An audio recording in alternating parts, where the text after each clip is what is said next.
All right, it's a lovely, beautiful Sunday evening, day number 25 in the month of January 2026. Good evening, folks, and welcome to Iron Port here on Metropolitan Television. Iron Port is proudly brought to you by the Ghana Regional Authority, Well PLC, Serene Insurance, Ghana Link Network Services, Meridian Port Services, MPS, and indeed Phoenix Insurance.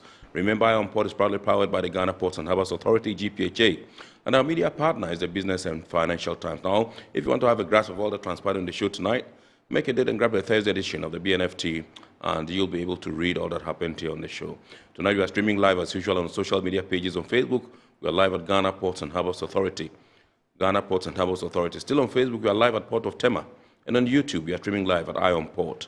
Now, we shall be getting interactive video as usual. So all you have to do is sit back, relax, grab your phones, and send us your messages and comments ahead via our dedicated WhatsApp line, which is 0538-037353.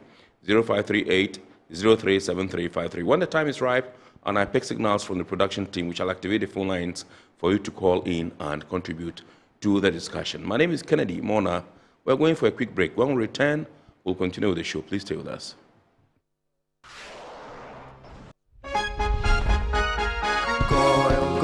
Good energy brings you quality choices with Goil Super XP. Available in many Goil stations nationwide. It is fortified with special additives that help your engine perform better and use less fuel.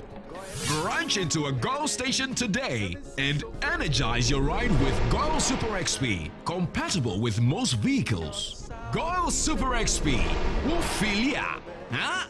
Wubefeel. Goil, good energy. Ja, dia. Electricity, then pay your taxes. Yeah, our taxes, our future. Because you see, without our taxes, we wouldn't have good roads, good schools, better hospitals, street lights, and other very important social amenities. When we pay our taxes, we give our children free and quality education. Talga, my money too small. Why should I pay my tax? Look, small. Salifo, it doesn't matter how small or big your business or income is, you still have to pay your taxes. The little taxes from each and every one of us, when put together, could give your community clean water, or that deprived school with tables and chairs. Please pay your taxes. It is your responsibility. It is your civic duty.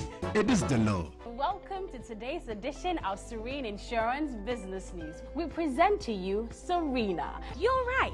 You can complete an entire insurance process for the purchase of any motor and other insurance products, from onboarding to issuing a motor insurance sticker and policy certificate, all on WhatsApp in less than 10 minutes. Serena is simple to use and it prioritizes user ease and flexibility. You can either use voice notes or text to effortlessly issue your instant policy, cross-platform renewals, claims, and also process your payments through mobile money, Visa, and MasterCard. To engage Serena, just search for Serena Insurance on all social media handles and scan the Serena barcode or save her number 0500 517 114 and start chatting her on WhatsApp immediately. There you have it. Serena is not just a tool, it's an innovation by Serene Insurance designed to redefine how motor and travel insurance are accessed and managed. Speed, convenience, and reliability.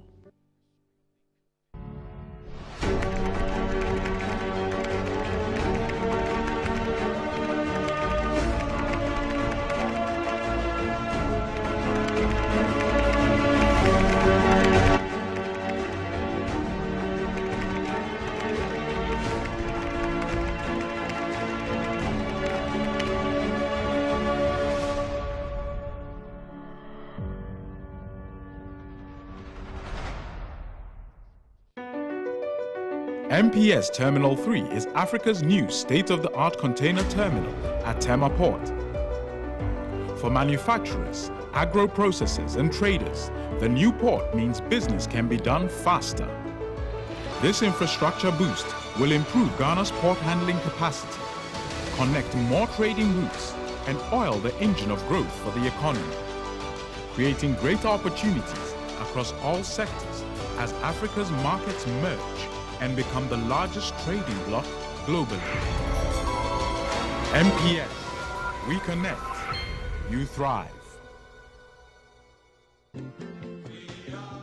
At Phoenix Insurance, we make the unpredictable predictable and the uncertain certain with our range of products, including motor insurance, fire insurance, engineering insurance, marine insurance, accident insurances, and all types of bonds. We have you covered. We also support you with risk management advice to enable you stay focused on your business. Take a policy with Phoenix Insurance today. We help you rise from adversity stronger and more secure. Contact us on 0302-246319 or 0302-246644 or any of our branches, agencies, and brokers spread across the nation. You can as well connect with us on our WhatsApp chatbot. Efiba is waiting to assist you. Make the future predictable with Phoenix Insurance. Phoenix Insurance, a delightful service experience delivered with wisdom. All right, welcome back. It's now time for us to take a look at happenings in the port and shipping industry over the last week. Enjoy. The Tema Port Dredging Project forms part of the Ghana Ports and Harbours Authority's broader strategy to modernize port infrastructure, improve operational efficiency, and position Ghana as a leading maritime hub in West Africa. An official inspection exercise led by the Director of Port Tema, Zuma Esquire, has been conducted at the site of the ongoing dredging works at the Port of Tema. The project, which commenced in September 2025, is currently about 50% complete and is expected to be completed by May this year. The dredging works are aimed at deepening the port's berthing areas from 11 meters to 40 meters chart datum, a development that will significantly enhance the port's capacity to receive larger vessels, particularly bulk carriers, transporting cement manufacturing materials into the country. The project is being executed by China Harbour Engineering Company. Speaking during the inspection, Director of Port Tema expressed satisfaction with the pace and quality of work, noting that the project will improve vessel turnaround time and strengthen Tema Port's position as a preferred destination for some of the world's largest carriers. It brings a lot of cost savings because the vessels will not stay at the anchorage for too long. There will be no demurrage. We expect that that will translate into the pricing of cement and also the availability of the cement products. There will be no shortage recorded. We expect that with the bigger vessels, economies of scale, the business will boom for the importers.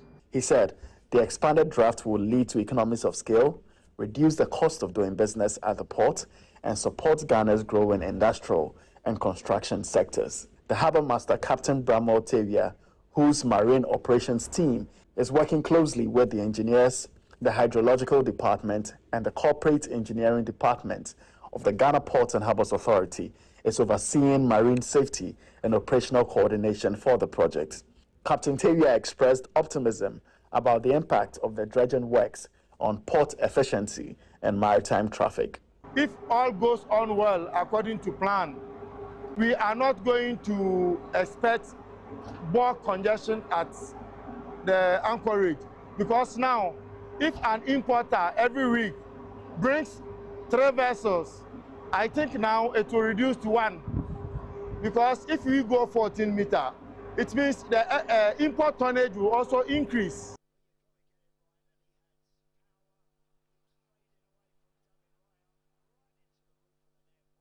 A Japanese business delegation has paid a working visit to the Ghana Ports and Harbours Authority to explore investment opportunities within Ghana's ports and harbours sector. A high-powered delegation made up of representatives from both public and private sector companies in Japan was received at the GPHA Towers on Friday, January 16, 2026 by the Director of Port, Tema, Zuma Esquire. On behalf of the Director General of GPHA, Major General Paul Seydou Tanye Kulono.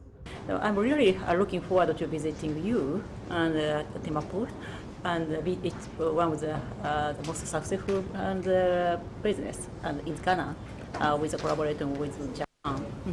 And with here is a delegation of the Japanese companies which are really interested in the business and investment to you and collaboration with Tema Port.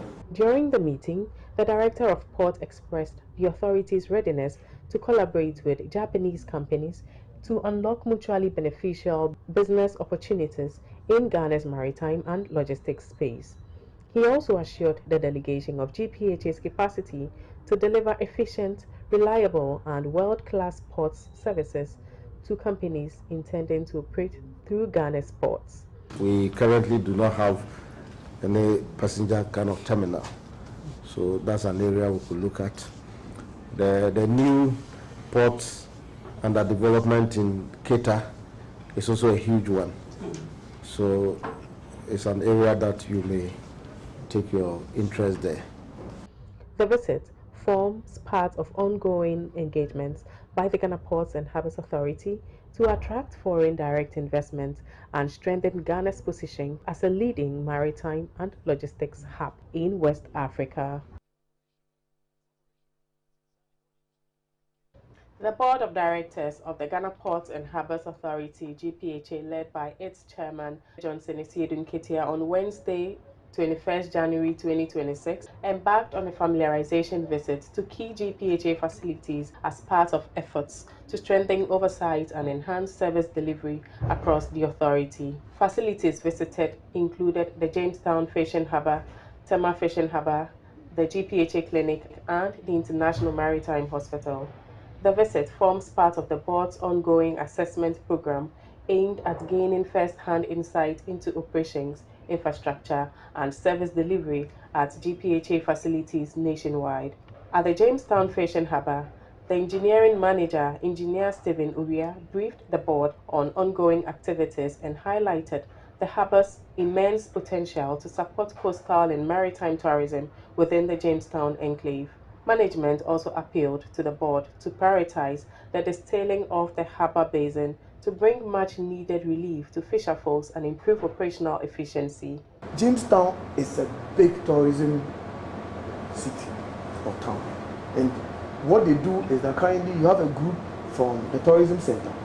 They bring the tourists into the port, go with this canoe and do like a coastal route to see how the coastline of Ghana is. So we've seen that if we dredge, it will also give us that potential in transferring Jamestown as a big tourism facility. At the Tema Fishing Harbour, the General Manager, Engineer Stephen Ampiel, commended the board for approving the purchase of 4 forklifts to support harbour operations. The harbour's manager assured the board of their continued commitment to efficient and improved service delivery. If we are able to repair the side of the breakwater, we can be able to accommodate at this side alone about 30 vessels for the period, and we believe it's a good investment that we must do. The board later visited the GPHA clinic, where they were received by the General Manager for Health Services at GPHA, Dr. Vitus Victor Anab, who led members on the tour of the facility, including its ultramodern laboratory. At the International Maritime Hospital, the board was taken through the world-class healthcare facility, which continues to provide quality medical services to both maritime workers and the general public, by the Chief Executive Officer, Dr. Vitus Victor Anab. Our mission statement to offer a one-stop shop referral center that provides international standard healthcare services in a customer-centered and congenial environment. Vision says that we want to become the preferred center of excellence in the client focus and specialized healthcare. This is a specialist referral hospital. Expressing his satisfaction at the end of the visit, Board Chairman Johnson Isiedun Ketia said he was impressed with the facilities and assured management that the board would give due consideration to the proposals and concerns raised during the tour. I believe that we have a good community which if combined with a good facility, it will be a win-win situation for everybody. So let me commend them. I've been told by management that they've so far cooperated and brought in very good suggestions as to how things could be done to arrive at that win-win situation that we all look at. The Port of Tema has donated a wide range of relief items to the Happy Academy and Assessment Center at Ashaiman Zenu to support the care of children between the ages of 6 to 10 years with special needs. Items donated include from food suppliers like rice, gari, maize, beans, cooking oil, canned mackerel, and fresh tomatoes. Other items included diapers, mattresses, sleeping mats, and office chairs, which are expected to improve the living conditions and daily care of the children at the facility. Speaking during the presentation, the Marketing and Public Affairs Officer of the Port of Tema, Juan Taino, stated that the donation underscores the Ghana Ports and Harbours Authority's commitment to supporting national development initiatives through meaningful social interventions. She noted that the authority remains dedicated to improving lives, especially those of vulnerable groups, as part of its broader corporate social responsibility agenda. We are happy to present these items to you as small but meaningful gesture of love. Thank you. Support and solidarity. Okay. You know, every year GPHA holds a Thanksgiving service. Okay. And in gratitude to Jehovah God for his mercies, and in the spirit of giving, we show kindness to others. So it is our hope that these items will help to improve the daily learning experience of these children and contribute to their comfort and well-being. Receiving the items on behalf of the institution, the founder of Happy Academy and Assessment Center, Emanuela Akunlibe, described the donation as timely, noting that it will go a long way to easing the challenges faced by the center. They need help. They are human beings. They have right to education, right to good health, right to shelter. But who is going to give that? When you gain more, you give some out. And that is what we have just done. And then the whole company, the workers there, will be blessed for stepping in here to support these children. Madame Akunlibe described that the institution has been severely impacted by numerous challenges and appealed to other corporate bodies to emulate the Port of Tema's example by supporting institutions that cater for children with special needs. It is not easy to cater for them. We have a lot of needs. But coming to our aid today, we are so thankful to God for that. And then we say that wherever you get it from, God will bless it double.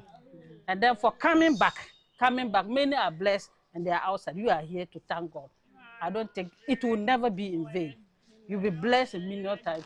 Your families, your generations, and all will be blessed for coming to see these children. The donation ceremony was marked by expressions of appreciation from staff and caregivers of the center.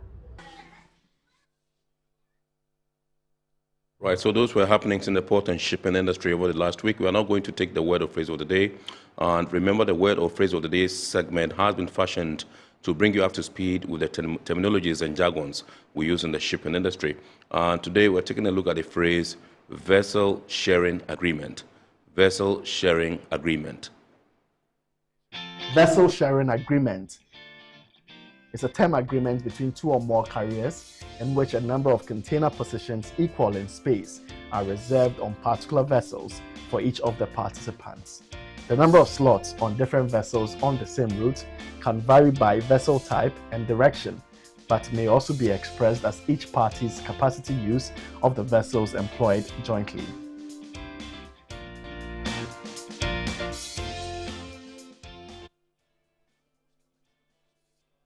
And on to the health and safety tip for the week. And today we're talking about foot rest. Foot rest. Foot rest. A foot rest is any type of support for the feet that makes sitting more comfortable or ergonomic, meaning easier and more efficient for the body. Foot rests come in different shapes and sizes. By targeting the position of the feet in relation to the body, foot rests can relieve pain and reduce pressure on the joints. leading to improved comfort and productivity.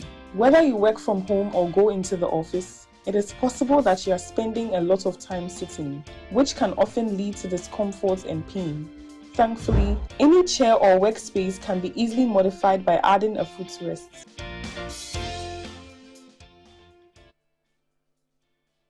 All right, so we are zooming into our discussion proper tonight. Tonight we're taking a look at how to revitalize the multilateral trading system and the role of the International Chamber of Commerce, ICC. Now, let me put the discussion into context. The global multilateral trading system is facing one of its most critical moments since the establishment of the World Trade Organization, that's WTO. Rising unilateral trade actions, increasing protectionism, and unresolved systemic weaknesses have placed immense strain on the rules-based trading order, threatening global growth, jobs, and investments, particularly for developing economies like ours.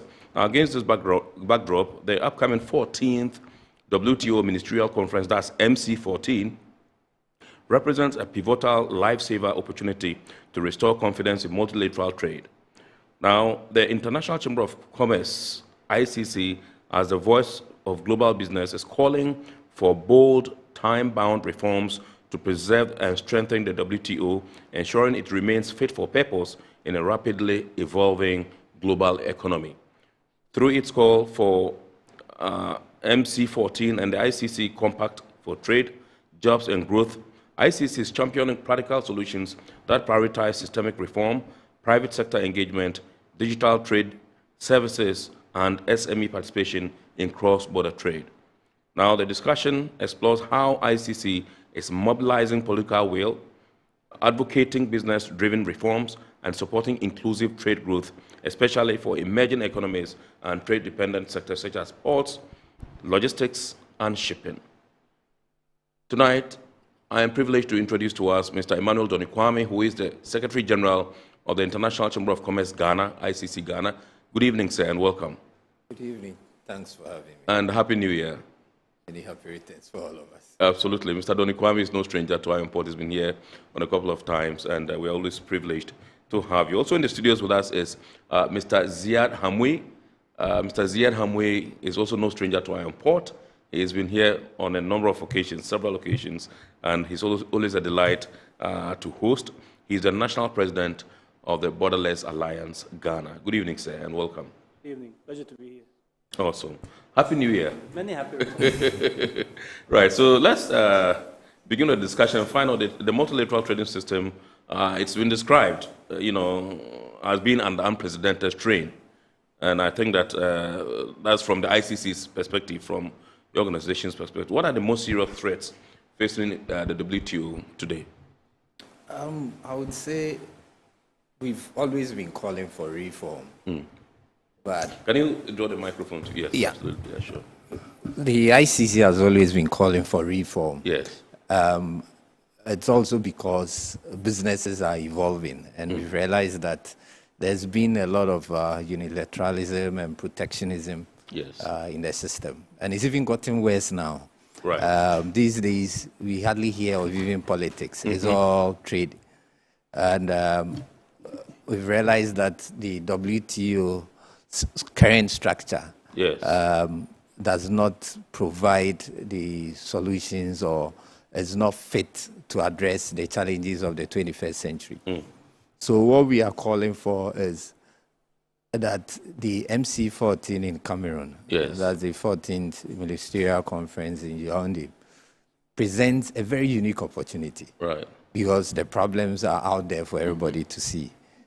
For the first time, we're hearing of bazooka tariffs. Right. The next we'll be hearing is what you call it, Patriot missile tariffs.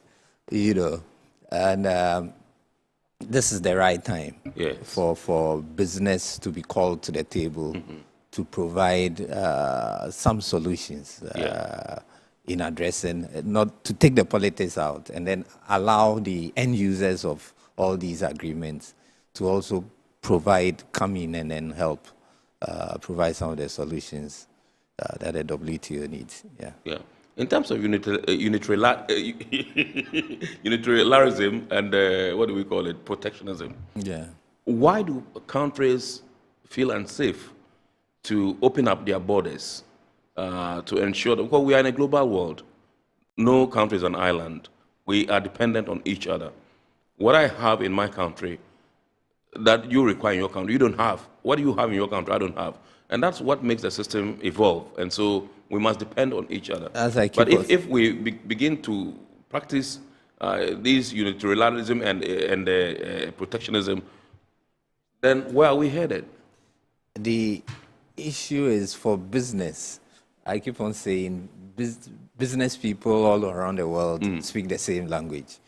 To us, would have even preferred a borderless world. Exactly. You know, but once we have states need revenue to develop. And most states depend on tariffs to develop. Yes. And I remember the ICC, for example, the International Chamber of Commerce, was one of the key institutions that called for businesses to look at all the negotiations that were being undertaken at the WTO and tease out ones that can be implemented and then can solve most of our problems quickly. Yes. So we teased out the trade facilitation agreement, and then we got the political will from almost all our member countries to get it passed, and then got the countries to ratify it. That's how business associations are able to get these things done. And the language was quite simple. It reduces cost and it reduces the time in doing business. Currently, if we allow the WTO to fail, the implication is worse than that. The current situation we're facing is that if we allow the system to collapse, yes, cost will increase. And the current situation is also making it very difficult for business, especially SMCs, to be able to predict the next move. That's the difficulty we are in now. It is surprising that these issues are coming up at a time when there's an African at the helm of the WTO. Why is that? I wouldn't say it's because there's an African at the helm. Some would say the conference is also being held in Africa. It's a unique opportunity for the continent. We've been able to get our AFCFTA, the African Continental Free Trade Agreement, working. It's taken us years. So we seem to be on the right path. The well-established systems that we all believed in seem to be having challenges. The European Union has its own challenges. The superpowers, the big economies also have their individual issues. And we believe as a global institution, we are better off all having a rules-based system that is consistent. You know, creating a level playing field for smaller countries, bigger countries, for us to all play it safe. You know, which is worked for some time now. And if there are problems, then we need to reform. And Ghana has done it by resetting. So I think Ghana is a very good example at the conference for us to, our ministers once there, to explain how these things can work. You know, reform and reset. You know, once you have a very worse situation, it gives you the opportunity to look at all the problems. When the problems are not that big, it makes it very difficult. People will cry for reform, but is it necessary? But now, the cracks are huge. So there's the need for reform, All right, let me come to Mr. Hamui. You have fought and are still fighting for a borderless Africa, a borderless Ghana, borderless Africa. And it does appear as if the issues that you are fighting for in Ghana and Africa the same issues that are rearing their ugly heads, you know, on the global stage, as the WTO, as you just heard us talk about. Why do you think that is, and how big a challenge is it to you? Thank you for the question. You see, Kennedy, the reason of the founding of Borderless Alliance back in 2011 and then its formal launch in 2012 was to promote regional economic integration and the freedom of movement of goods and people across West Africa in line with the vision of its founding fathers. And that vision was built on the importance and the critical role of economic development in building prosperity and the perceived effect and benefit of having prosperity on peace and security. A more prosperous region is more peaceful.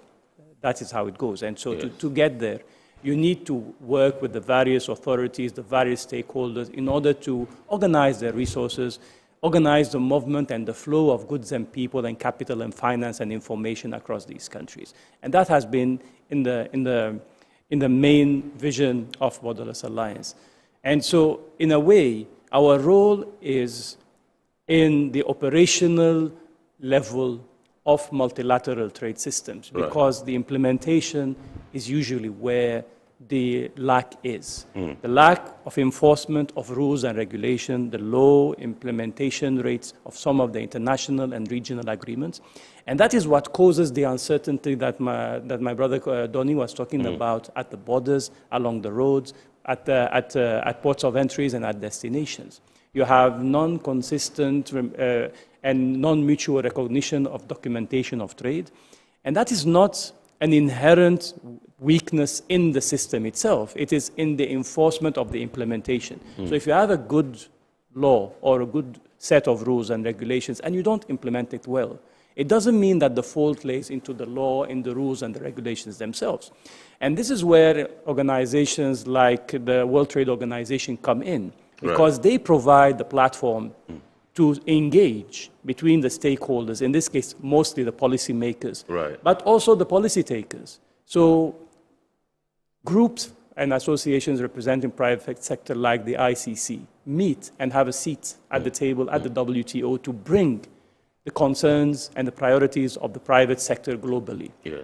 While Borderless Alliance and its members are on a regional level, and they aim to enforce the implementation of these regional rules and regulations on national level. Now, you've said something very important, and it resonates with something that Donnie was saying. And indeed, global geopolitical tension, global value chain disruptions, and growing uncertainties are leading to and weighing down on global trade. Now, keep in mind that in 2025, the global trade outlook was slightly positive, even though people have expected it to dip. The global trade still grew, even though this year it is supposed to stabilize somehow. But then there's another silver lining to the fact that we are living in a more uncertain world. And it has to do with the fact that it's another wake-up call for African governments and African stakeholders that we need to speak in one voice. So, and this is my call for action at the moment. At the national level, let us set our differences apart. Let us think about what are our priorities as nations and move forward. I'm not just talking about Ghana, I'm talking about Ghana, Togo, Benin, Nigeria, Cote d'Ivoire, the rest of ECOWAS region. And then on the WTO level, let us leave the differences aside and let us focus on what are the issues, the core issues and priorities, what are the concerns. The main concern in the area of WTO is that there is a consensus mechanism and a dialogue mechanism that has been short-circuited somehow by the lack of the ability to take decisions. You get there to the meeting, you have your instructions, you get to the table, you discuss. Then some nations decide that this is not what they really want. They balk, they stop, they pull off. So many things happen, and then all of a sudden everything breaks down and stalls. And so you can't move forward, you can't move backward. What do? You pause, and the pause sometimes extends. And this creates even more uncertainty, and uncertainty is very bad for business. Whether you are at the border or whether you are at a discussion table in Geneva, it's the same thing because it adds the cost, it adds the time, it allows opportunities for unscrupulous alliances to come in and to twist the terrain somehow for private advantages or for personal gains across the borders. And so this is where organizations, organized private associations and companies and governments have to position themselves as partners, because the policymaker and the policy taker need to align their priorities, and then from there on, identify what these main priorities are, and then work inwards with their own stakeholders to agree, whether as private sector or as governments, and then to move together and to advocate for a common position. And we have to look at this from an African perspective, knowing that the world is no longer the hegemony that we thought it was. It's just fracturing left and right and center. So Africa is becoming the center of the new World Trade Order, and we have to start to look at how to mobilize ourselves to speak in one voice. Now, you mentioned the issue of enforcement and implementation as key challenges. Now, why is this? Because it does appear as if, is it a matter of bad faith on the part of some of the parties that are signatories to some of these actions that we collectively want to sign and come up with so that we can facilitate and ensure some fluidity in terms of trade? Or what is it? I think that's a very good question. And to be honest with you, I've always looked at this over the past decade and a half of advocacy, and I've wondered about what really drives these issues and this discrepancy between the generousness of the African leaders to sign agreements and then the unwillingness to come back and to implement these agreements. You know, when they all went to Bali for the signature of the World Trade Organization's trade facilitation agreement, everybody was so excited about it. Even Ghana ratified in 2017. We were not among the first, but hey, we signed at least. And then we came back and we sat at the table. We brought our stakeholders together, and we started to think about how to implement it. And that is where we found out two main things, and these are my main two lines of thoughts. The first is that there's a perceived lack of capacity to actually process the administrative strategies to ratify and to domesticate these regional agreements, whether ECOWAS or UEMA or similar, or the continental one like the African Continental Free Trade Agreement, or the international ones like the World Trade Organization's Trade Facilitation Agreement. So there is an element of capacity building, and the fact that in Africa we have 54 countries, that's a lot of countries to organize and to coordinate among. So apart from the fact that at a country level, some countries seriously lack the capacities to process, the second one is that so many African countries that are required to speak in one voice, or at least into, not necessarily all into one voice, but into a main bulk to speak on the global scene.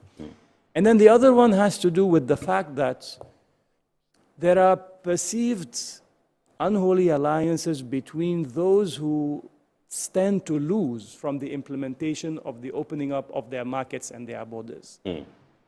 But this is not an official position by states. Countries like our big brother, for example, will not admit that they have restriction lists into goods coming into their countries, for example. But why is there a restriction list in the first place in country X or country Y? It's because the local players believe that opening up their local markets is a threat to the economic livelihoods of some of the groups and associations in these countries. So these groups run to their own constituents and exercise pressure to find ways to stall or to delay or to cancel or to reverse the implementation of certain agreements that our heads of states and leaders have went on the international fora to sign. Yes. And it creates a problem because now your head of state or your government has signed and ratified and committed to a particular agreement. And now you come back and you say, in fact, there's a problem and we don't seem to be able to commit to the implementation. So what do we do? Where do we go from there? Is it not the case that there are no punitive measures or sanctions against countries that lag behind? Because I think the lack of sanctions if we have a document that we are all signatories to, and we have another document outlining reasons why we must all adhere to it and implement it, and we put in sanctions that if you are not able to do that, if you don't do it, this is what we're going to do to you. I partially agree, because you need to also include a reward mechanism inside. You can't talk about sanctions without talking about rewards. If you are preparing a sanction, it means you have done bad and I am punishing you. But what if I do good? Right. You need to reward me for doing good. Absolutely. And how do you reward me? You need the resources. Right. And how do you get the resources? You need to mobilize. And where do you mobilize the resources? You have to come back to your economic system and find out ways to leverage reasonable sums that can allow you to keep on going to, let's call it the cost of compliance in a particular country. Because you are complying on the hope that you are going to have better revenue generation in the future, whether as a company or as a government. And then from this additional revenue, you are going to come back and redevelop and continue to develop and build into this virtuous cycle of moving forward and then enhancing your business environment, your trade environment, your compliance, and then the enforcement of and the implementation of your laws and regulations. So it all fits into each other. You notice that many parts of the world across the African continent do not like to mention sanctions. Yes. And rightfully so, because most of the time we speak about sanction without reward, and then we speak about reward without sanctions. It can't work. Yeah. Has to be both at the same time. Right. And that's what has helped in the success of the European Union's integration. They had the money. Yeah. And then they used these resources in order to pressure their governments or the non-compliant governments. If they tell you Brussels will stop paying you the weekly remittances, you comply. Yeah. You know, but if there's nothing that will happen except someone who will point his finger at you, you say, why not? Then you keep on doing what you are doing. Yes.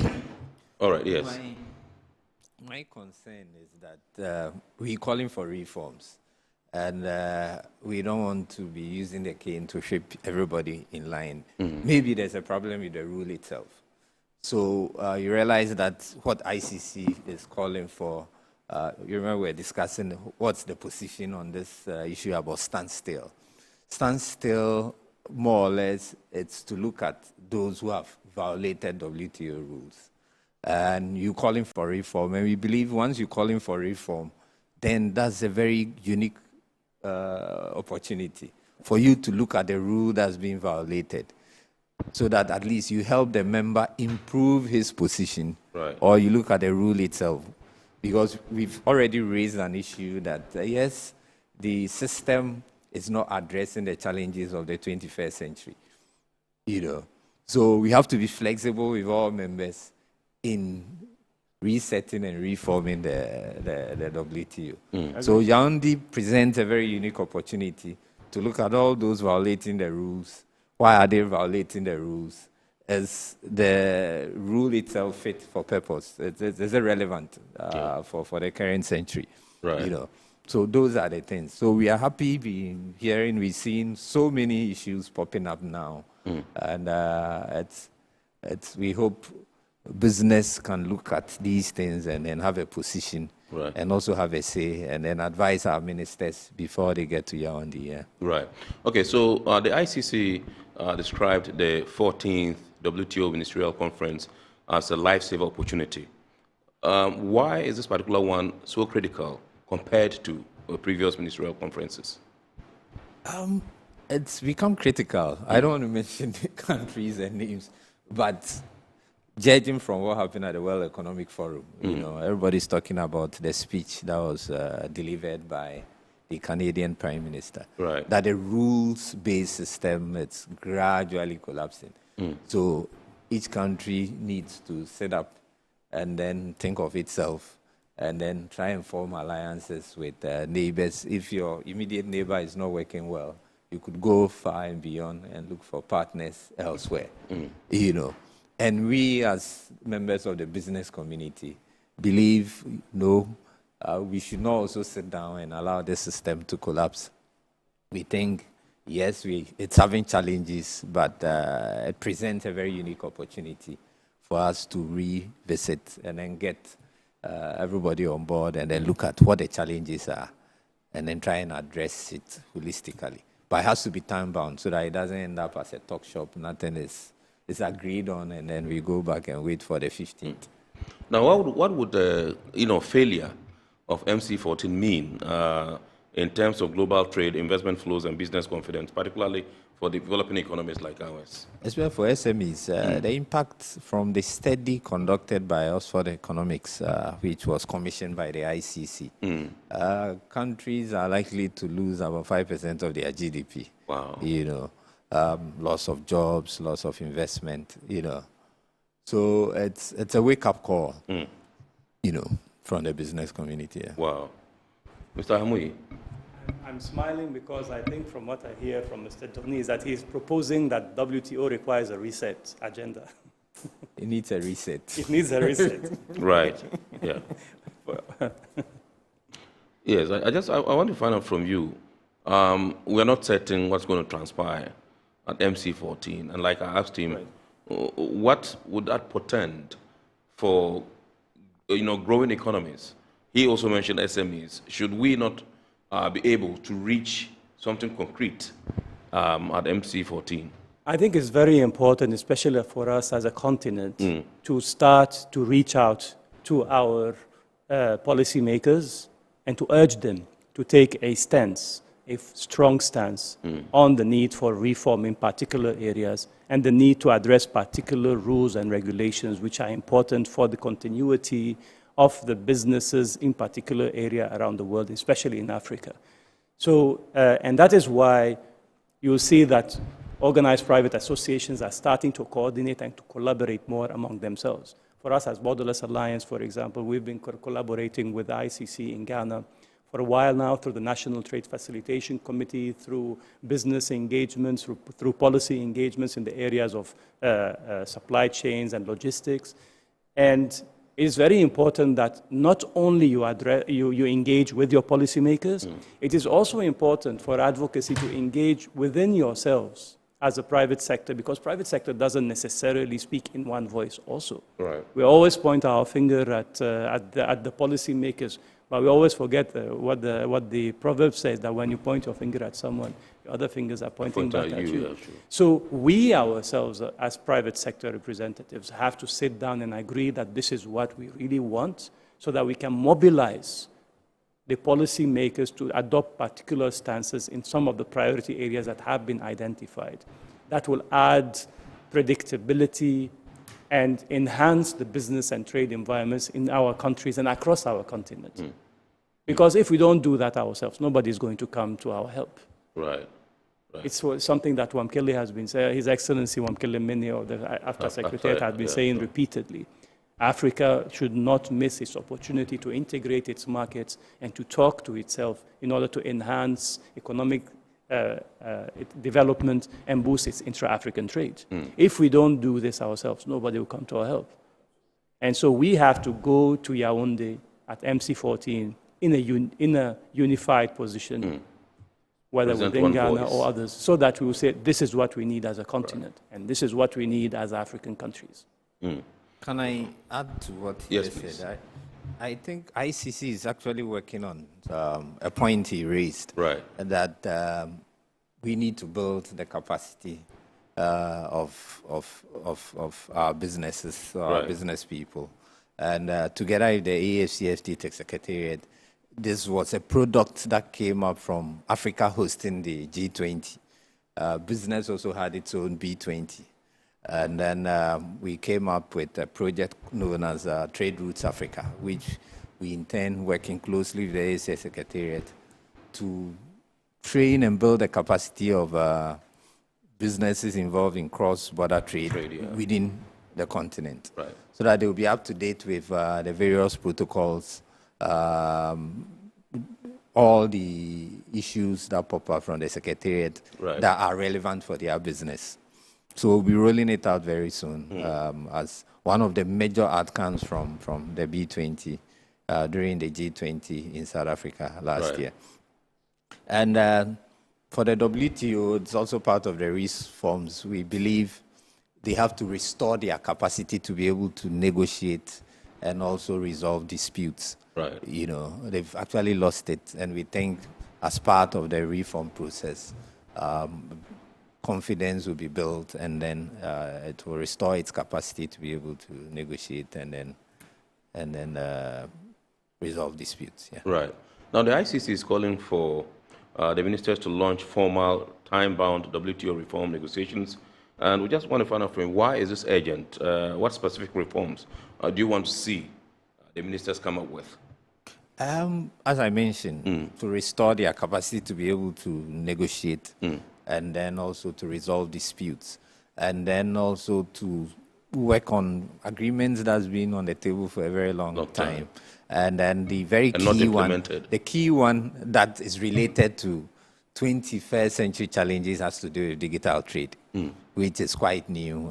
Countries are finding their own ways. And that's how come we were able to push for the moratorium on customs on digital products to be extended. It expires in March 2026. The moratorium kicked in 1998, and we believe it has to be extended. You know, that's tariffs on digital products such as softwares.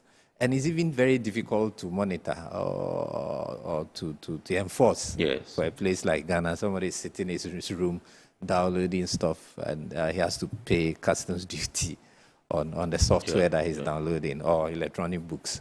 We believe countries are not up there yet, and then it needs to be extended in Yaoundé. That will be one of the achievements of the conference in Yaoundé. Yeah. Now, let me find out from Mr. Hamwi, the issue of tariffs.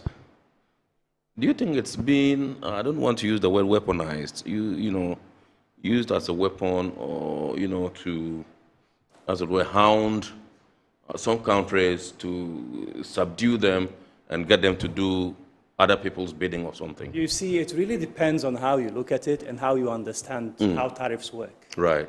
And sometimes we discuss it among ourselves, me and myself and some of the private sector practitioners. And we say, we are country X. And we decide it's because our country is so big, we can come to the table and force people to increase their tariffs on particular goods that are directed towards my country because we are punishing them or using it as a weapon.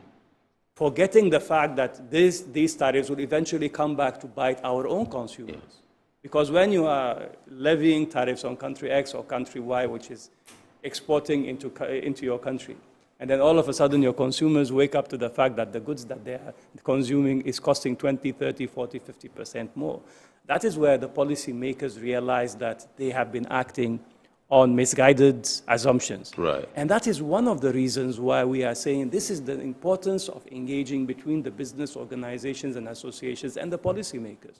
Because our job as advocates is to bring the facts on the table of the policymakers, to tell them this is what will happen when you do this.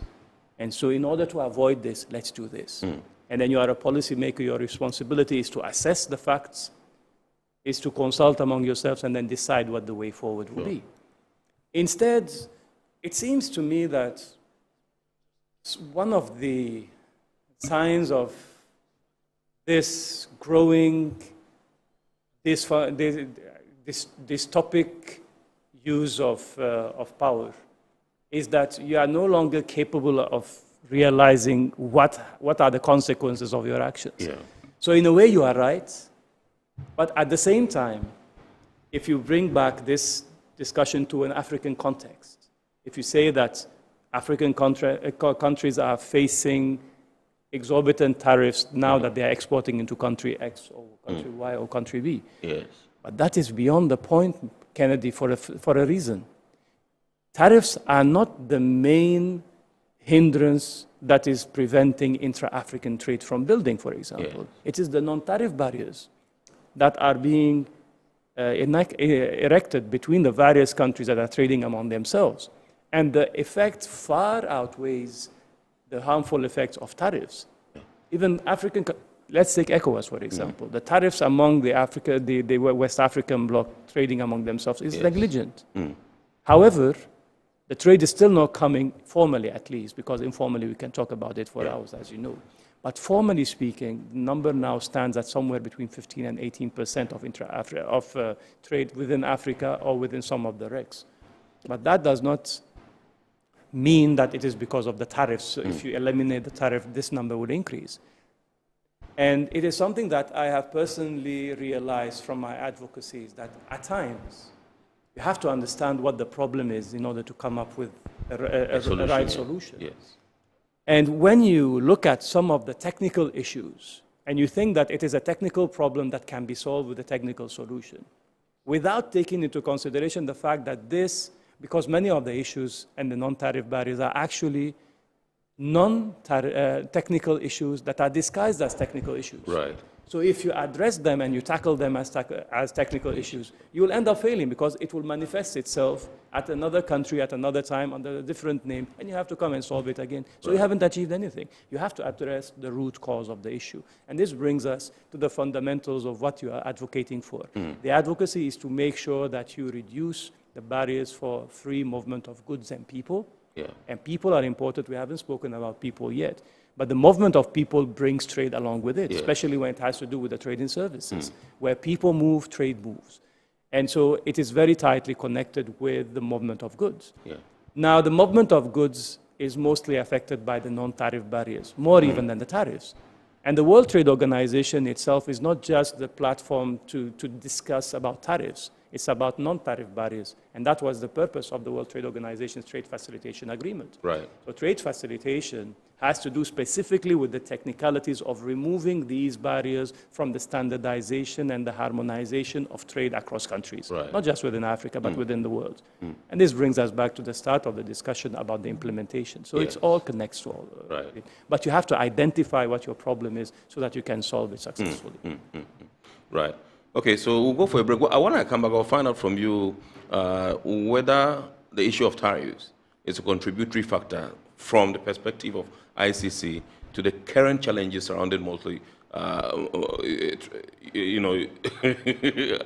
trying to multilateral trade, as it were, And so this is our report here on Metro TV.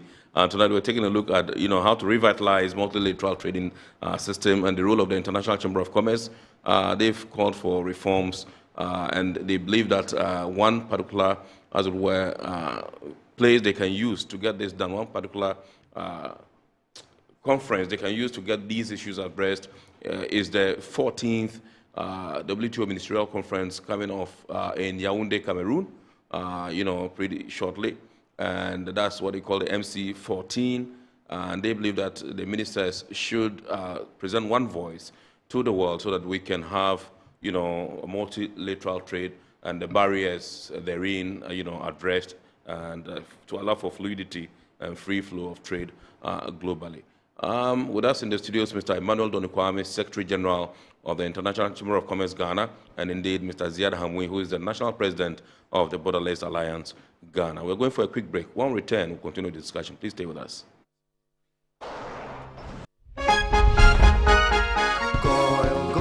Good energy brings you quality choices with Goil Super XP. Available in many Goil stations nationwide. It is fortified with special additives that help your engine perform better and use less fuel. Branch into a Goil station today and energize your ride with Goil Super XP, compatible with most vehicles. Goil Super XP.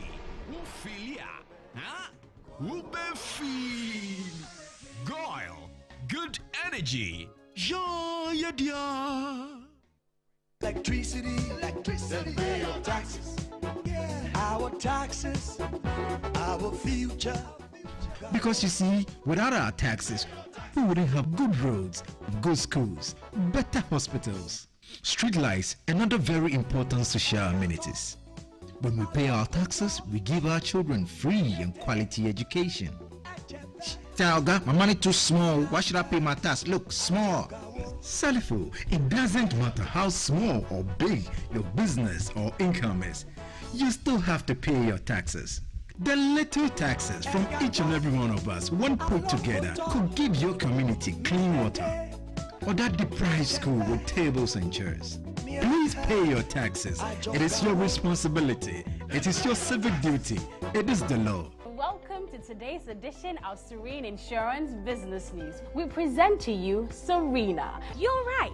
You can complete an entire insurance process for the purchase of any motor and other insurance products, from onboarding to issuing a motor insurance sticker and policy certificate, all on WhatsApp in less than 10 minutes. Serena is simple to use and it prioritizes user ease and flexibility. You can either use voice notes or text to effortlessly issue your instant policy, cross-platform renewals, claims, and also process your payments through mobile money, Visa, and MasterCard. To engage Serena, just search for Serena Insurance on all social media handles and scan the Serena barcode or save her number 0500 517 114 and start chatting her on WhatsApp immediately. There you have it. Serena is not just a tool, it's an innovation by Serene Insurance designed to redefine how motor and travel insurance are accessed and managed. Speed, convenience, and reliability.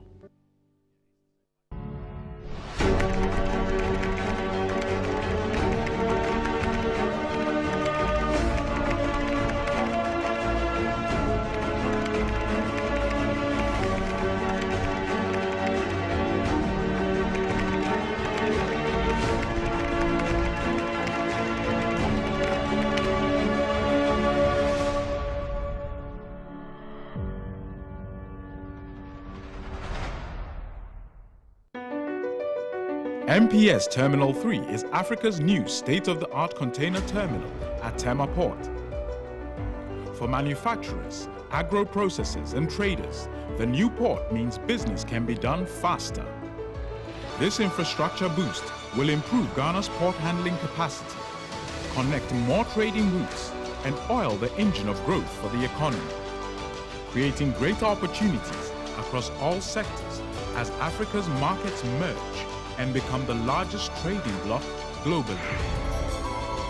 MPS, we connect, you thrive. At Phoenix Insurance, we make the unpredictable predictable and the uncertain certain with our range of products, including motor insurance, fire insurance, engineering insurance, marine insurance, accident insurances, and all types of bonds. We have you covered. We also support you with risk management advice to enable you stay focused on your business. Take a policy with Phoenix Insurance today. We help you rise from adversity stronger and more secure. Contact us on 0302-246319 or 0302-246644 or any of our branches, agencies, and brokers spread across the nation. You can as well connect with us on our WhatsApp chatbot. Efiba is waiting to assist you. Make the future predictable with Phoenix Insurance. Phoenix Insurance, a delightful service experience delivered with wisdom.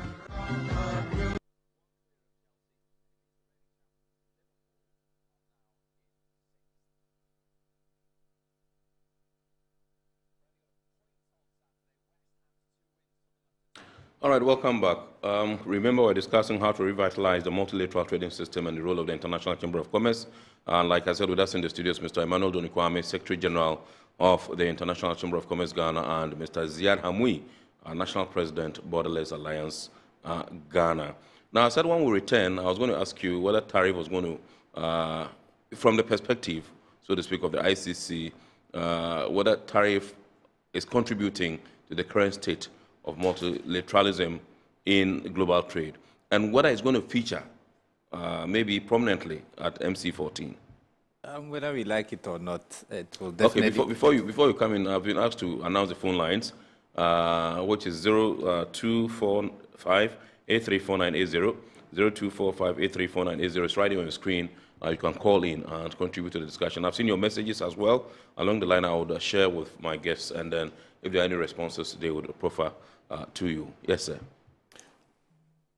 Whether we like it or not, tariffs will be an issue. Right. And I would like to discuss what he mentioned in his presentation. Right. In the case of non-tariff barriers. Yes. For us on the continent, our bigger issue has to do with non-tariff barriers because our trade with the rest of the world is more or less free. With the Americas, we have AGOA. With the EU, we have an agreement as the continent itself has an agreement with the EU.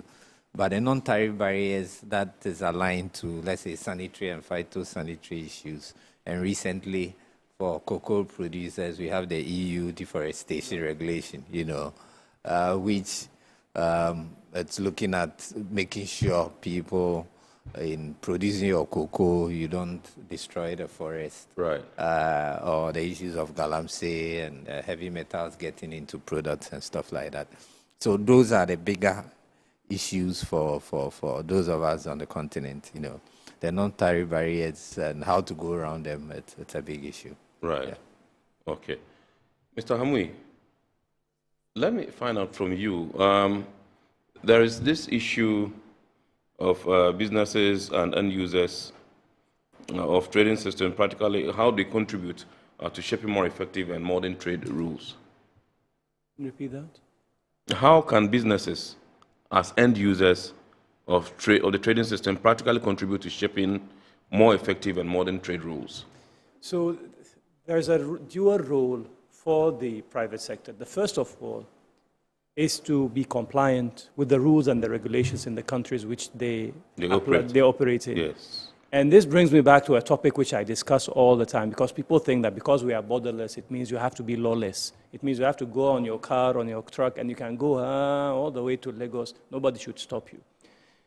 ETLS didn't say that. WTO didn't say that. Ghana laws didn't say that. Nobody said that. But what everyone is saying is that as long as you are compliant with the set of rules and regulations that guide the movement of your driver, of your truck, and your goods, and you are compliant, then you should expect your trade to be facilitated and your movement to be unhindered. Right. And this brings us to the fact that as long as we have committed to this as a block of countries, and we have signed on it, and now we are having issues in the enforcement of the implementations of these rules and regulations, whether, for example, the axle weight regulations across the region, which we have tried several times to launch, and we still have issues in launching.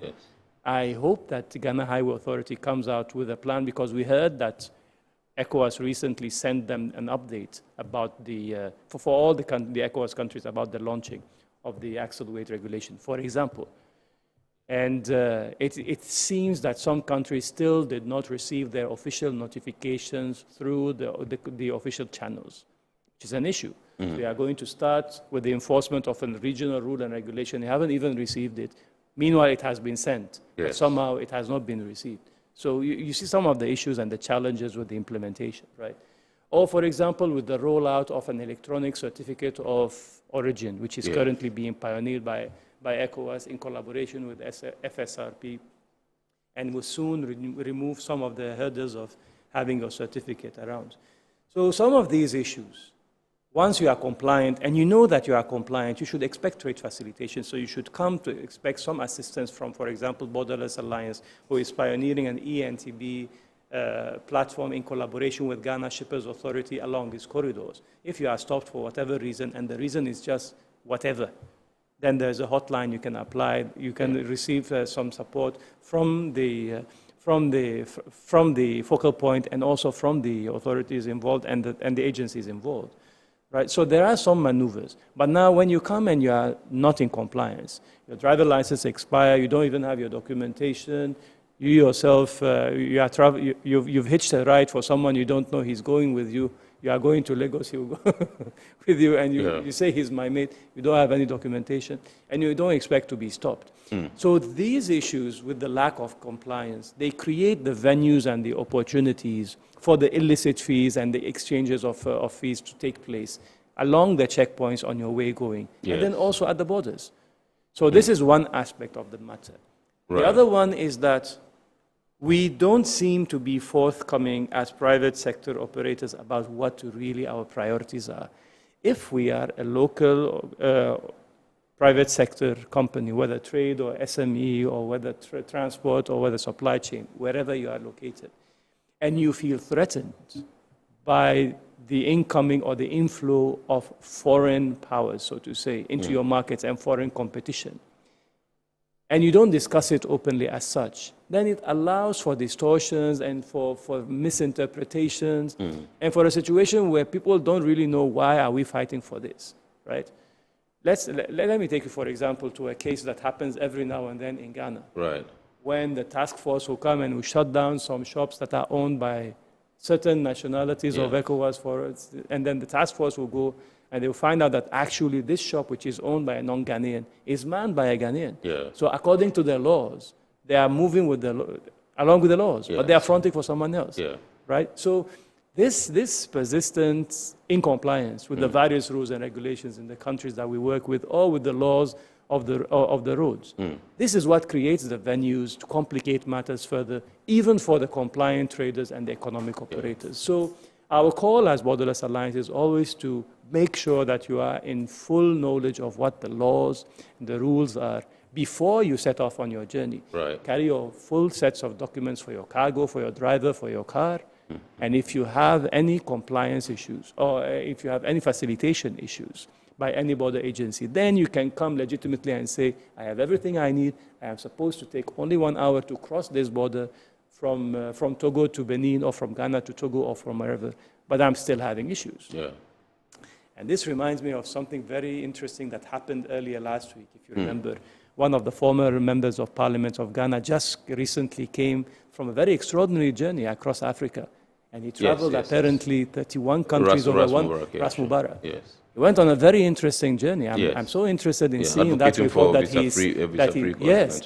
And so one of the stories that he mentions is getting stuck at a particular border between at Benin. And then the embassy of Ghana in that country had to actually intervene to tell them that the guy is an ECOWAS citizen and that he's coming to an ECOWAS country. So if you have to enforce this kind of influence just for an ordinary citizen to move across your borders, then you know that we have a long way to go before we get to the borderless Africa that we aspire to. So we really have a long way to go, but we also have a lot of sensitization, capacity building, and collaboration and partnership to do within the private sector and with the policymakers. Awesome. Well, let's do some messages. Ajete in Mataheko says, please, how does this WTO reform talk benefit small traders in Ghana who are struggling with import costs? Should I take it again? Yeah. Yes, he says, please, how does this WTO reform talk benefit small traders in Ghana who are struggling with import costs? Import cost? Yes. That's an internal issue. Yeah. Fees and charges in Ghana. Yeah, he says import costs. Yeah, that's an advocacy that's already been undertaken by the business associations at the National Trade Facilitation Committee. Right. Because the TFA was signed by all the member countries that every country will have an NTFC, a National Trade Facilitation Committee, that will look at the internal issues. And the main goal of the trade facility agreement is to reduce the cost and then the time in doing business. The cost as per fees and charges, and then the time in clearing your goods from the port. Because once you keep your goods at the port, you pay demurrage charges. So more investment to allow for a quicker turnaround time. Right. You know, so the committee should be meeting and be looking at the challenges that are making it difficult for a simple SME in Mataheko to be paying more. Right. So WTO has done its part. The local authorities are being monitored by WTO to be sure, to ensure once they get to Yaoundé, they'll be clicking, they'll be ticking the boxes to see whether your fees are coming down or your time in doing business is also coming down. Yeah. Right. Okay, so Mocha in Spintex says, can ICC really influence powerful countries that keep imposing trade restrictions? We are business. Businesses around the world are members of ICC. Our colleagues in the US are also, it's more to do with lobbying and advocacy. The political will, if it's there, we'll be able to influence the politics because businesses do create jobs. And in politics, if you want to win votes, it's all about creating jobs. Tariffs increases cost. Yes. You know, if you impose tariffs on anything, your citizens will have to pay more. Right. You know, and once they are paying more, they won't be happy. The strange thing is that at first, it's those of us in Africa were the ones that were seen to be imposing tariffs because the developed world was not generating revenue from tariffs. They were getting their revenue from income tax. Right. So they attract investments, the companies set up, and then they pay their taxes after their profits. And that was enough to run a country. But for us, because we didn't have the necessary infrastructure, our budgets depend on what happens at the port. Sure. So countries in Africa were we depend on tariffs. Right. But now it looks like our so-called developed countries are now fighting with tariffs. Yeah. Right. Can I come in yes, a please. bit into this discussion? Because I have the impression that most of the questions coming are about the local interpretation and implementation of the international agreement. And this feeds also into the dialogue about the fact that we go and we sign up to commit to lowering our fees and charges and to the rest of the agreement, and then we come back. And then when it is time to domesticate and to ratify this agreement, to make our, for example, our fees and charges streamlined with what we have agreed at the WTO. For example, the charging of commensurate costs for the fees and charges, not on ad valorem rates. Yes. And that is something that we do always in Ghana, something percent. Meanwhile, it's just a stamp. Right. Well, why would the stamp, for example, cost less because it's a pen than when it is a phone? Yeah. It's the same transaction, it's the same guy, he just stamps the whole thing. It should carry a fixed fee. And we have committed to this into some of the category that we have scheduled into our rules and into our commitment for the WTO as a country. And other countries have also committed. And then the World Trade Organization, through certain mechanisms, will monitor the implementation of countries' commitments to the rules and the regulations that were agreed. And this is where you find out that there is a significant bulk. I don't want to put blames on particular countries. Many countries have issues with the implementation of some of these agreements, especially when they are huge like this, because of some of the earlier elements we were discussing about the capacity. But sometimes they drag their feet for various reasons, not necessarily capacity-wise. And this brings me to the reason why I'm saying the local interpretation. Because are we really pushing towards more consumption by importing more, or are we looking at economic transformation by adding value and growing our economy significantly? Remember that in the 60s, Singapore and Ghana were on par. Today, is Singapore the same on par? And Singapore doesn't have any resource. No oil, no gold, no cocoa, no lithium, I can keep on mentioning up to tomorrow. They don't have any of that. But still, they have managed to develop themselves by moving away from export of raw material and coming into value addition and transformation economies. That's how the approach for us as a nation should be. And that's how for most of the African nations should be. Awesome. All right, Pakwesi Hughes Brew says, what happens to countries like Ghana if MC14 fails? Are we the biggest losers? I wouldn't say yes or no. We part of a regional bloc, and we have the ASA Secretariat in here. And once we are championing that one, I think all our efforts should be geared towards Africa's integration. The challenge we are facing is that we don't have the requisite investment or infrastructure that will make trade flow easily within the continent. The connectivity, the ports, the airlines, that will make things affordable. I discussed this issue of tariffs, you know, and let's take a very good example. The companies manufacturing jeans for AGOA in South Africa, you know, and we all fly to the US to buy these jeans and then fly in here. And it's quite cheaper in the US because there are no tariffs under AGOA. But if, is it Lesotho? It's Lesotho, the country exporting jeans to the US. Yes. Yeah, Lesotho. Yeah. The worst of the tariff for some reason. reason. So we're all surprised that most of the jeans we go to the US to buy, it's actually coming from Africa. Lesotho, But if you are to bring the jeans to Ghana, even under a tariff-free regime, under AFCFTA, the other cost is the cost of transportation. Getting the jeans from Lesotho to Ghana, you know. And that brings to mind the kind of investment and the kind of infrastructure. That's how come we want businesses to come together and start thinking of investing in subsea shipping, some infrastructure that can make these things feasible. You know. Absolutely. Recently, the airlines reduced some of their taxes. You know. Across West Africa. Yeah, to allow for cargo flights to carry these goods easily. So that once we are blocked from the rest of the world, at least on the continent, we will be able to trade. And then, because we have a lot we send outside. I think most of the airlines are also now taking just one, you know, one luggage, 25, or 23 kg, and then it used to be 2.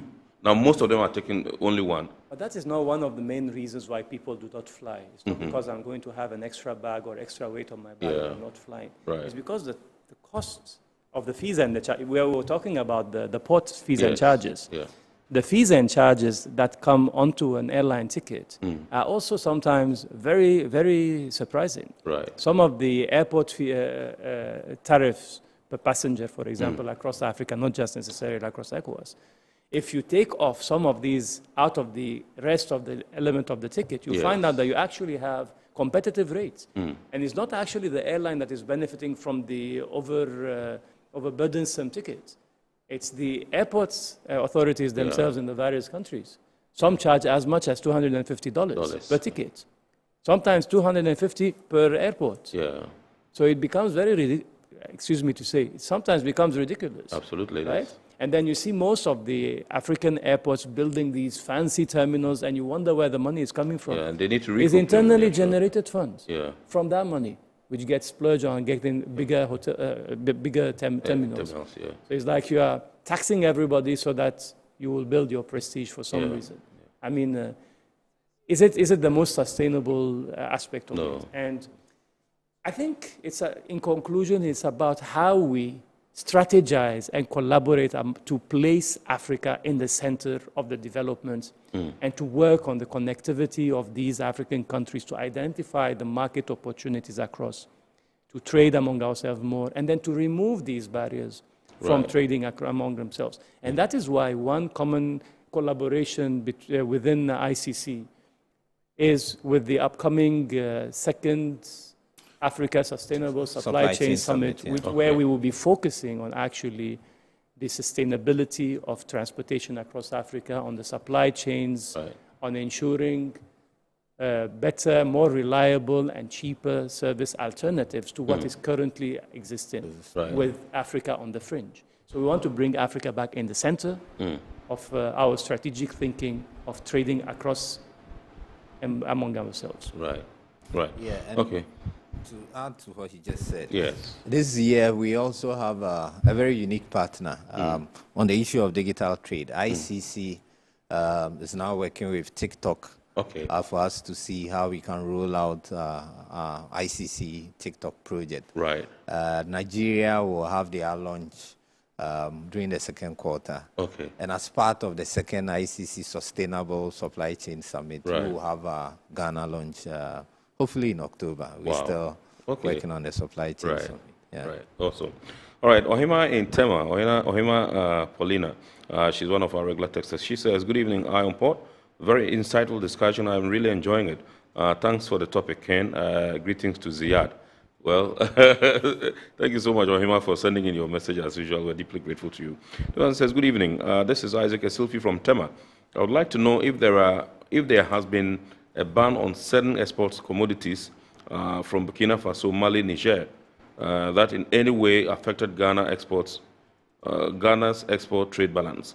If yes, are there any diplomatic engagements from ICC after Ghana Shippers Authority and other government or trades or state-owned enterprises to revitalize this multilateral trading system? Thank you, he says. Do you know of any issue? Is she referring to some of the export bans? It's actually a he. It's actually a he, Isaac Esilfi. Do you know of any ban? I mean, I've heard that there is a ban on shea nuts, on the raw shea nuts coming from Burkina Faso and some of the landlocked countries. But the topic is a little bit sensitive because we are still in a transition period where the Sahelian countries are forming their own sub-regional body. And they are moving away from ECOWAS. Meanwhile, there aren't the official frameworks to guide the movement of goods across, even though at the moment the AES countries continue to use the old, let's call it the old ECOWAS free movement protocols. But eventually that would change. But because it's, from what I hear, it's more like a sovereign decision where a country wakes up one day and decides that upon consideration of the facts on the ground, they will decide to impose a particular export ban in particular areas. And we come back to one finger pointing at someone and three fingers pointing back. Don't we have our own export bans? Some of them are still in place on maize and on raw, rubber and so many other things. Some people are happy, some people are not happy. Some people are louder, some people are more quiet about it. So these would be within the jurisdiction of national countries. So our role as an interface would be to engage through the appropriate platform. In this case, for example, Well, in Ghana, we have our own National Trade Facilitation Committee. I'm not very sure whether Burkina Faso has its own National Trade Facilitation Committee or whether they have something similar, but a Military Council of Trade Facilitation or something like that. So I'm not really sure. Okay. But I mean, jokes apart, I think these will have to go through the But the unique thing is that Burkina has a very vibrant chamber of commerce. They do, yes. Yeah. And So issues of that nature, we can we will refer them to engage them and CCBF then, yes, yes.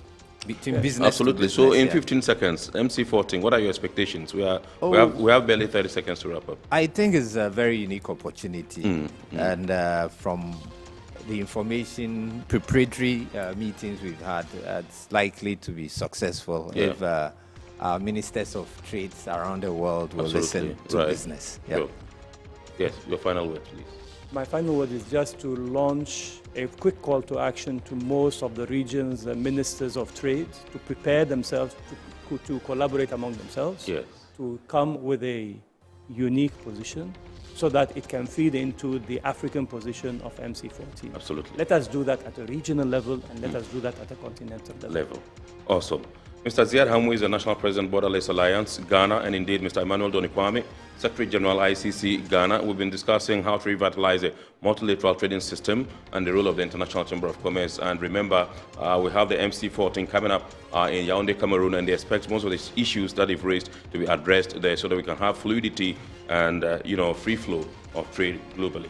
Gentlemen, thank you so much for making a date on our import this week. We know that as and when the need arises and we call, you will always oblige us. We are deeply grateful to you, sirs. And we'd also like to say a big thanks to our sponsors, Ghana Revenue Authority, GWEL PLC, Serene Insurance, Ghana Link Network Services, Meridian Port Services, MPS, and indeed Phoenix Insurance. Remember, the show is proudly powered by the Ghana Ports and Harbours Authority, GPHA. God willing, next week we shall bounce back with another wonderful edition of your favorite Iron Port program. My name is Kennedy Mona. We entreat you to keep watching the rest of our programs here on Retro TV and make a date on Wednesday at 8:30 p.m. and watch the abridged version of Iron Port on Ghana Television, GTV. We wish you a blessed and super week ahead, and we thank you so much once again for choosing us. God bless, no less. We are out.